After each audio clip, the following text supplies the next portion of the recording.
text বুকখন যেতিয়া আমি পঢ়োঁ টেক্সট বুকৰ কথাবোৰ বা শব্দবোৰ বৰ চিধা চিধাকৈ দিয়ে আচলতে এতিয়া তোমালোকৰ বাৰু কাৰ মেথছ ভয় লাগে হেল্ল' ষ্টুডেণ্টছ ৱেলকাম টু জ্ঞান পাণ্ডা এই ভিডিঅ'টো যিখিনি ষ্টুডেণ্টছে এইবাৰ ক্লাছ 9 to 10 পাবা সেই ষ্টুডেণ্টছখিনিৰ কাৰণে হয় এতিয়া তোমালোকৰ বাৰু কাৰ মেথছ ভয় লাগে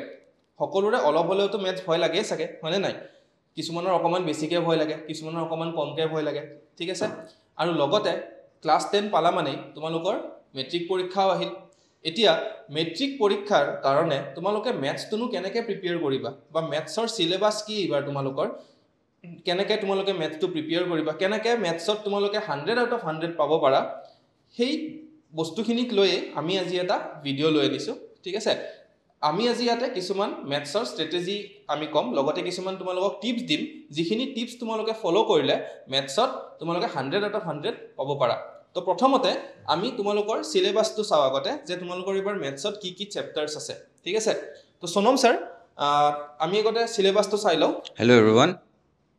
আমি ফাৰ্ষ্টত এতিয়া তোমালোকে যিহেতু 9 পৰা 10 লৈ পাবা মেট্ৰিক পৰীক্ষাটো বহুত এটা জীৱনৰ বহুত এটা প্ৰথম পৰ্যায় বুলি কয় মানুহে বহুত দৰকাৰী সেইকাৰণে মানুহে ভয়ো খায় কিন্তু তোমালোকে মানে ভয় খাব নালাগে আমি ভৃগু ছাৰ আৰু মই মিলি আজি আমি তোমালোকক এনেকুৱা কিছুমান ষ্ট্ৰেটেজি বা টিপছ কিছুমান ক'ম যোনটো আচলতে অকল আমি বুলি নহয়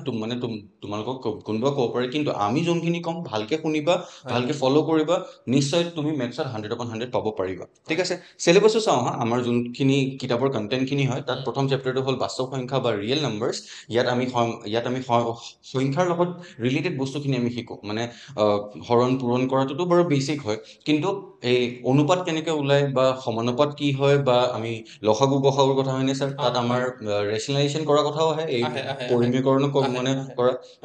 সেই আমি গোটেই বস্তুখিনিৰ বিষয়ে আমি শিকিম প্ৰথম চেপ্টাৰটোত ইয়াত তোমালোকে কিন্তু ক্লাছ 9ত যোনখিনি বস্তু শিকিছা এই চেপ্টাৰটোত প্ৰথম চেপ্টাৰটো সেইখিনি বস্তু কিন্তু বেছিক হয় সেইখিনিক বেছিক বুলি ধৰিহে তুমি এই চেপ্টাৰটোত আগবাঢ়িব পাৰিবা ঠিক তাৰপাছত নেক্সট 2, 3 আৰু 4 নম্বৰ চেপ্টাৰটো আমাৰ বীজগণিতীয় আমাৰ এই বীজগণিতৰ আমাৰ মানে এলজেব্ৰাৰ চেপ্টাৰ হয় য'ত প্ৰথম চেপ্টাৰটো হ'ল বহুপদ বা পলিনমিয়েলছ নেক্সটটো হ'ল আমাৰ দুটা চলকৰ ৰৈখিক সমীকৰণৰ জোৰ বা pairs of linear equation in two variables next আছে দ্বিঘাত সমীকৰণ বা কোৱাড্ৰেটিক ইকুৱেশ্যন এই তিনিটা চেপ্টাৰৰ কাৰণে যদি তুমি তিনিটা চেপ্টাৰৰ পৰা অহা প্ৰশ্ন প্ৰতিটো যদি কৰিব পৰা হ'ব মানে বিচাৰা বোলে মই যিকোনো প্ৰশ্ন হওক মই এই তিনিটা চেপ্টাৰৰ পৰা কৰিব পাৰিম বুলি যদি সেই লেভেল অফ কনফিডেঞ্চ যদি তুমি আনিব লাগে তেনেহ'লে এলজেব্ৰা কি হয়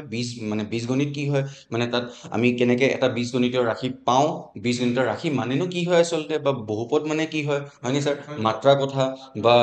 চলক কি হয় বা ধ্ৰুৱক কি হয় কনষ্টেণ্ট বুলি আমি কওঁ সেই গোটেই বস্তুখিনি জনাটো বহুত দৰকাৰী বীজগণিতীয় ৰাশিৰ যোগ বিয়োগ পূৰণ হৰণ কেনেকে কৰিব লাগে সেই গোটেইখিনি কনচেপ্ট তোমালোকৰ থাকিব লাগিব বেছিক কনচেপ্টখিনি ঠিক আছে তেতিয়া তোমালোকে এই চেপ্টাৰ কেইটা একেবাৰে তোমালোকৰ কাৰণে ইজি হৈ পৰিব মেথছত ছাৰ এই তিনিটা চেপ্টাৰ আচলতে বহুত উজু হয় মানে বহুত ইজি চেপ্টাৰ হয় বহুত ঠিক আছে বাৰু নেক্সট হ'ল আমাৰ সমান্তৰ প্ৰগতি বা যাক আমি কওঁ এৰিথমেটিক প্ৰগ্ৰেশ্যন বুলি এই টপিকটো তোমালোকে ফাৰ্ষ্ট টাইম পাবা ইয়াত বিশেষ বস্তু নাই খালি কেইটামান সূত্ৰ আছে কিন্তু এটা কথা ঠিক এই চেপ্টাৰটো যোনটো মূল অৰ্থটো হয় যোনটো মেইন কনচেপ্টটো হয় ইয়াৰ বুজাটো কিন্তু বহুত দৰকাৰী নহ'লে তুমি সেই ফৰ্মুলাকেইটা ক'ত কেনেকৈ ব্যৱহাৰ কৰিবা তুমি সেইটো পাত্তা পাবলৈ অলপ দিগদাৰী হ'বগৈ পিছত ঠিক আছে নেক্সট চেপ্টাৰ চাওঁ হা নেক্সট চেপ্টাৰটো হ'ল তোমালোকৰ ত্ৰিভুজ অৰ ট্ৰায়েংগল ঠিক আছে এইবাৰ তোমালোকে ট্ৰায়েংগলৰ চিমিলাৰিটি অফ ট্ৰায়েংগল পাবা বা অসমীয়াত আমি যদি কওঁ তেতিয়াহ'লে ত্ৰিভুজৰ সদৃশতা পাবা ঠিক আছে তোমালোকৰ 8, 9তো তোমালোকে ত্ৰিভুজ পাইছা 9ত তোমালোকে ত্ৰিভুজৰ সৰ্বসমতা পাইছা হয়নে নাই এইবাৰ তোমালোকে নতুন টপিক এটা পাবা সেইটো হ'ল চিমিলাৰিটি অফ ট্ৰায়েংগলছ তাৰপিছত আহিল তোমালোকৰ স্থানাংক জ্যামিতি বা কোঅৰ্ডিনেট জিঅ'মেট্ৰি ঠিক আছে কোঅৰ্ডিনেট জিঅ'মেট্ৰি চেপ্টাৰটো তোমালোকে আগতেও পাইছা কেনেকৈ তোমালোকে এটা পইণ্টৰ কোঅৰ্ডিনেট উলিয়াব লাগে ঠিক আছে এইবিলাক বিষয়ে তোমালোকে আগতে পাইছা খালি এইবাৰ ক্লাছ 10ত তোমালোকৰ অকণমান তাতকৈ বেছি পাবা ঠিক আছে এইবাৰ তোমালোকে এনেকুৱা ধৰণৰ কিছুমান বস্তু পাবা যে ধৰা হ'ল দুটা পইণ্ট আছে সেই দুটা পইণ্টৰ মাজৰ ডিষ্টেঞ্চটো কিমান ঠিক আছে সেইবিলাক বস্তু উলিয়াব লাগিব বা আৰু কিছুমান তোমাৰ টপিক আছে তাৰপিছত আহিল তোমালোকৰ ত্ৰিকোণমিতিৰ পৰিচয় হয়নে এইটো চেপ্টাৰ ছাৰ এনেও মানে মানুহে বহুত হাইপ কৰে একো নাই এইটো চেপ্টাৰ এনেই সহজ ইয়াত খালি আমি একদম বেছিক বস্তুটো যে সমকোণী ত্ৰিভুজৰ বিষয়ে আমি ইয়াত পাতো কি পাতো সেইটোক যদি তুমি এবাৰ ধৰি ল'লা বাকী গোটেই চেপ্টাৰটোত একো নাই আচলতে তাৰপিছত আহিল তোমালোকৰ নেক্সট চেপ্টাৰটো হ'ল বৃত্ত বা চাৰ্কলছ ক্লাছ 9তো তোমালোকে বৃত্ত পাইছা ক্লাছ 9ত তোমালোকে আৰ্ক পাইছা হয়নে নাই কৰ্ড পাইছা ঠিক আছে জিয়া পাইছা তোমালোকে এইবাৰ তোমালোকে দুটামান নতুন নতুন কিছুমান টপিক পাবা ঠিক আছে চাৰ্কেলৰ তাৰপিছত আহিল তোমালোকৰ অংকন বা কনষ্ট্ৰাকশ্যন এতিয়া কনষ্ট্ৰাকশ্যন বুলি ক'লে সদায় আমি বুজো যে এংগল এটা কেনেকৈ আমি কম্পাছৰ সহায়ত আমি কেনেকৈ কোণ এটা অংকন কৰিব পাৰোঁ মানে 60 ডিগ্ৰী হওক 50 ডিগ্ৰী হওক 70 ডিগ্ৰী হওক বা পাৰপেণ্ডিকুলাৰ বাইচেক্টৰ আমি কেনেকৈ অংকন কৰিব পাৰোঁ ঠিক আছে এইবাৰ খালি সেইখিনি বস্তু ইউজ কৰিয়ে অলপমান তাতকৈ মানে এক্সটেণ্ড লেভেলত আছে তোমালোকৰ ঠিক আছে কিন্তু সেই বেচিকখিনি জানিব লাগিব ফাৰ্ষ্টত দেই যদি মানে তুমি সেই এটা এংগল কেনেকৈ আমি কম্পাছৰ সহায়ত বনাওঁ মানে কেনেকৈ আমি পাৰপেণ্ডিকুলাৰ বাইচেক্টৰ বনাওঁ সেই বেচিকখিনিৰ ওপৰত ভিত্তি কৰিহে বাকীখিনি বস্তু ক্লাছ 10ৰ লেভেলত শিকিব পাৰিবা ঠিক আছে তাৰপিছত আহিল তোমালোকৰ চেপ্টাৰ 12 বৃত্ত সম্বন্ধীয় কালি বা এৰিয়া ৰিলেটেড টু চাৰ্কলছ ঠিক আছে ইয়াতে তোমালোকৰ মেইনলি চাৰ্কুলাৰ এৰিয়া তোমালোকে আগতেও পাইছা চাৰ্কুলাৰ এৰিয়া কি হয় বা চাৰ্কুলাৰ চাৰ্কামফাৰেন্স কি হয় তোমালোকে পাইছা সেইখিনিও আছে লগতে তোমালোকৰ বৃত্ত সম্বন্ধীয় কালি বুলি যিহেতু চেপ্টাৰটো দিছে ঠিক আছে বৃত্তৰ লগত সম্বন্ধ থকা কিছুমান বেলেগ বেলেগ ধৰণৰ কালি বা বেলেগ বেলেগ ধৰণৰ কিছুমান ফৰ্মুলা তোমালোকে পাবা এতিয়া নেক্সটটো ছাৰ মই কৈ দিছোঁ এইটো এই পৃষ্ঠকালি আৰু আয়তনৰ কথাটো বা সাৰ্ফেচ এৰিয়া এণ্ড ভলিউম এইটো চেপ্টাৰ তোমালোকে ক্লাছ 8ৰ পৰাই পাই আহিছা য'ত এইটো পৰিমিতিৰ আহে মানে এই আমাৰ গণিতত যোনটো ভাগত আমি এইটো চেপ্টাৰ পঢ়োঁ সেইটো হ'ল পৰিমিতি বা মেনচুৰেশ্যন বুলি আমি কওঁ ইয়াত তোমালোকে সাৰ্ফেচ এৰিয়া ভলিউম তেনে ইজি চেপ্টাৰ হয় ইয়াত আমি চিলিণ্ডাৰ বেলন বুলি আমি কওঁ বা কিউবইড আমি এইবিলাকৰ বিষয়ে পঢ়িব লাগে এইবাৰ খালি নতুনকৈ পাবা স্ফিয়াৰ না সেইটো 9তে পাইছে ইহঁতে গোলকটোতো মানে পাইছে আগত পাইছে এইবাৰ অকমান এক্সটেণ্ড লেভেলত আছে ঠিক আছে অলপমান মানে তুমি 9ত কিন্তু বেচিকখিনি জানা দৰকাৰী কাৰণ 10ৰ কুৱেশ্যনছবোৰ এনেকুৱা হয় যে তাত ইণ্টাৰপ্ৰিটেশ্যনটো অলপমান বেছি লাগিব ঠিক আছে নেক্সট আহিলে পৰিসংখ্যা আৰু সম্ভাৱিতাটো মই একো নকওঁৱে আটাইতকৈ উজু চেপ্টাৰ যদি মই কওঁ মোৰ মতে দি যে চবতকৈ ইজি চেপ্টাৰ যদি মেথছত আছে এইটো ইয়াত একদম বেচিক আৰু নেক্সটটো হ'ল মানে পৰিসংখ্যা বা ষ্টেটিষ্টিক্স চেপ্টাৰটো যোনটো একচুৱেলি মেথছ যোনে ভাল পায় সি এই চেপ্টাৰটো ভাল পায় কাৰণ ইয়াত কেলকুলেশ্যন থাকে বাট মিনিংফুল কেলকুলেশ্যন কিছুমান থাকে সেইকাৰণে তোমালোকে ষ্টেটিষ্টিক্সত মানে পাইছাই যাক আমি ডেটা হেণ্ডলিং বুলি কওঁ বা গ্ৰাফিকেল ৰিপ্ৰেজেণ্টেশ্যন অফ ডেটা বুলিও আমি কওঁ এইটো আমি সৰুৰ পৰাই পঢ়ি অহা চেপ্টাৰ এটা হয় কিন্তু যাৰ এই চেপ্টাৰটোত বেচিক আণ্ডাৰষ্টেণ্ডিং নাই ডেটা কি হয় তথ্য মানে কি হয় তাৰ কিন্তু এই চেপ্টাৰটোত বৰ দিগদাৰী হ'ব সেইকাৰণে বেচিকখিনি ক্লিয়াৰ কৰাটো বহুত দৰকাৰী এতিয়া আমি চাওঁ অহা টিপছ কিছুমান যোনখিনি তোমালোকে ফ'ল' কৰিলে ফৰ চিয়'ৰ মেথছত 100/100 পাবা তোমালোকে ব্ৰিগু ছাৰে এক্সপ্লেইন হয় তো প্ৰথম টিপছটো হ'ল চাবা যে ইয়াতে কি লিখা আছে চাবা text book is primary and essential তাৰ মানে কি তোমালোকে চবেই বুজি পাইছা হয়নে নাই যে তোমালোকৰ যিখন NCERT বুক NCERTয়ে যিখন তোমালোকক কিতাপ দিছে বা কিতাপ দিব ক্লাছ 10ৰ কাৰণে সেই কিতাপখন তোমালোকে একদম ভালকৈ পঢ়িব লাগিব সেই কিতাপখনত থকা যিখিনি কনচেপ্ট আছে সেই কনচেপ্টখিনি তোমালোকে ধুনীয়াকৈ ভালদৰে বুজিব লাগিব সেইখিনি মেইন কিতাপখন কিন্তু মেইন কিতাপখন মেইন হয় তাৰপিছত আহিল যে কনচেপ্টখিনি বুজাৰ পিছত তোমালোকে কি কৰিবা কনচেপ্টখিনি ৰিলেটেড যিখিনি কুৱেশ্যনছ আছে হয়নে নাই এক্সাৰচাইজত থকা যিখিনি কুৱেশ্যনছ আছে বা যিখিনি এক্সাম্পলছ আছে সেই এক্সাম্পলছখিনি কৰিব লাগিব হয়নে তাতে যদি তোমালোকে আকৌ এইটো কুৱেশ্যনছ কৰিলোঁ এইটো নকৰিলোঁ সেনেকুৱা কিন্তু যাতে নকৰা তাতে ছাৰ চইচ কৰিলে ভুল হ'ব একো চইচ নকৰিবা কিতাপখনৰ প্ৰতিটো বস্তু আমিতো আমাৰ সময়ত ছাৰ মানে আমাৰ মানে বস্তু এনেকুৱা আছিল যে আমি এক্সাম্পল হওক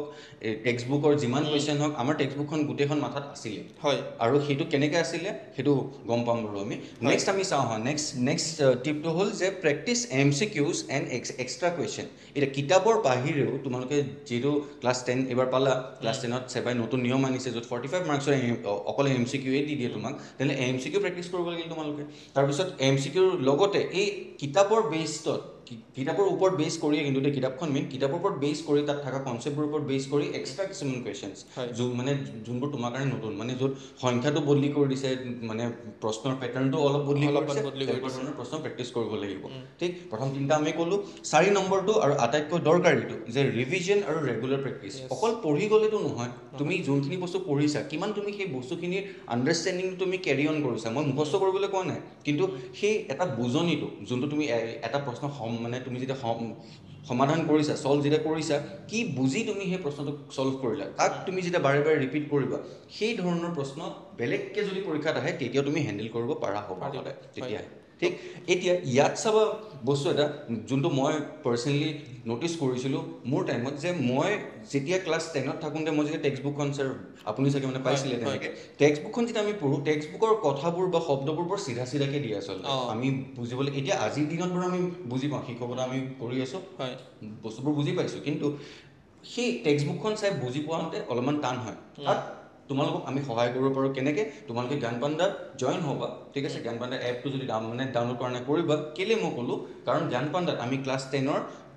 যিমান লেকচাৰ ভিডিঅ'ছখিনি আছে তোমালোকে যদি চিৰিয়েলি লেকচাৰ ভিডিঅ'ছখিনি চোৱা এটাকৈ তেনেহ'লে প্ৰতিটো বস্তু যে বুজি নোপোৱা তাৰ একো কথাই নাই তোমালোকে বুজি পাবা মানে সেইটো আমাৰ বিশ্বাস কেলৈ বিশ্বাস কাৰণ দিবগৰ ছাৰে হওক বা ভৃগু ছাৰে হওক বা মই ইংলিছ মিডিয়ামত হওক আমি এনেকৈ ভিডিঅ'ছবোৰ ৰেডি কৰি থৈছোঁ যে এজন একেবাৰে নজনা ষ্টুডেণ্ট এজনেও যদি চায় জনাজনৰ কথাটো মই নকওঁ মানে জনাজনে মেবি বৰ পাব পাৰে কিন্তু তেওঁ ধৈৰ্য লাগিব সেইখিনি সময়ত যদি চাই সকলোৱে বুজি পাব আৰু এবাৰ তুমি যেতিয়া কনচেপ্টটো বুজি পালা থিয়ৰী তাৰ পাছত প্ৰশ্নকেইটা তুমি কৰা আমি প্ৰতিটো প্ৰশ্ন প্ৰতিটো উদাহৰণৰ প্ৰশ্ন গোটেইখিনি এপত আমাৰ কৰাই থোৱা আছে সেইকাৰণে যদি টেক্সট বুকত পঢ়িবলৈ এবাৰ বুজি নাপালে কেতিয়াবা বৰিঙো লাগিব পাৰে কিন্তু মই কওঁ টেক্সট বুকখন মেইন আৰু টেক্সট বুকখনৰ পৰা যদি বোলে বুজিব দিগদাৰ হৈছে তেতিয়াহে মানে তোমালোকে ধৰা ভিডিঅ'ছখিনি ৰেফাৰ কৰিলা বাকী আমি তোমালোকৰ লগত সদায় আছোঁৱেই নেক্সট ইয়াত আৰু এটা পইণ্ট 3 নম্বৰ পইণ্টটো practice MCQs and extra questions আমি তোমালোকক যিহেতু এক্সট্ৰা কুৱেশ্যন দিমেই তোমালোকে বেলেগ বেলেগ কিতাপ বা মানে য'তে ত'তে ঘূৰি ফুৰিবলৈ দৰকাৰ নাই যে MCQ কাৰণে বোলে 10খনমান কিতাপে কিনি ল'লোঁ বোলে নালাগে সিমানখিনি কৰিবলৈ আমি জ্ঞান পাণ্ডাৰ ফালৰ পৰা আমি এনালাইজ কৰি আমি ভালকৈ অলৰেডি আমাৰ আছে কিন্তু আপডেটেড আকৌ আমি দিম MCQs হওক বা এক্সট্ৰা কুৱেশ্যনছ হওক আমি তাৰ ভিডিঅ' লেকচাৰ্ছবোৰ ৰাখিম লগতে তোমালোকে PDF নোটছো পাবা প্ৰতিটো লেকচাৰৰ হওক হয়নে নোটছ আছে আমাৰ প্ৰতিটো লেকচাৰৰ হওক MCQৰ হওক নোটছো পাবা তোমালোকে ঠিক আছে ইয়াতে মানে এই 4টা পইণ্ট কিন্তু মনত ৰাখিবা তোমালোকে দেই হয় আৰু জ্ঞান পাণ্ডাত আৰু এটা তোমালোকে সুবিধা লাভ কৰিবা ঠিক আছে সেইটো হ'ল কি যে ধৰা হ'ল তুমি কিবা এটা ভিডিঅ' চাই আছা সেই ভিডিঅ'টো তোমালোকে অকণমান বুজি পোৱা নাই বা কুৱেশ্যন এটা চাই আছা সেইখিনি ধৰা বুজি পোৱা নাই তেতিয়া লগালগ সেই ভিডিঅ'টোৰ তলতে এটা ডাউট বুলি এটা তোমালোকৰ অপশ্যন থাকিব ঠিক আছে তো তোমালোকে ডাউটত ক্লিক কৰাৰ লগে লগে সেই ভিডিঅ'টোৰ লগত জড়িত বা সেই চেপ্টাৰটোৰ লগত বা সেই টপিকটোৰ লগত জড়িত যিখিনি তোমালোকে বুজি পোৱা নাই ঠিক আছে বা তোমালোকৰ যদি তাতে কিবা এক্সট্ৰা কুৱেশ্যনছো আছে সুধিব লগা সেইটো তোমালোকে তাতে সুধিব পাৰা আৰু লগালগ আমি উইদিন 24 আৱাৰ্ছৰ ভিতৰত তোমালোকক সেইখিনি ৰিপ্লাই কৰিম আমি ৰিপ্লাই কৰোঁ আমাৰ সেই এপ এটা আছে তাতে আমাৰ ডাউটৰ ছেকশ্যন আহি যায় তোমাৰ নামৰ সৈতে মানে আহি যাব তাত আমি তাত লিখিত ৰূপত আমি ৰিপ্লাই কৰোঁ ফটো তুলি দি দিওঁ বা আমি তোমালোকক ফোন কৰি হ'লেও চিন্তা কৰিব নালাগে তোমালোকে আমাৰ লগত জইন হোৱা আৰু